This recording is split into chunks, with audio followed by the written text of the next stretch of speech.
Sveiki! Ar jūs esate pardavėjas? Krizės metu jūsų pardavimai krenta? O gal kasdien teka išgirsti brangu? Neturim pinigų? Konkurentai siūlo pigiau?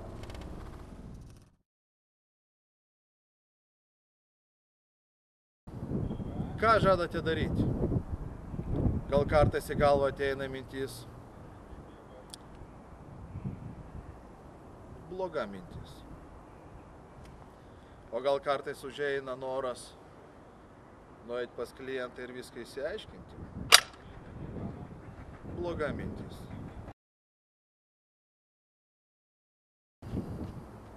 Gera mintis – ateiti gegužės 26 dieną į seminarą Atkaklumo galia pardavimuose.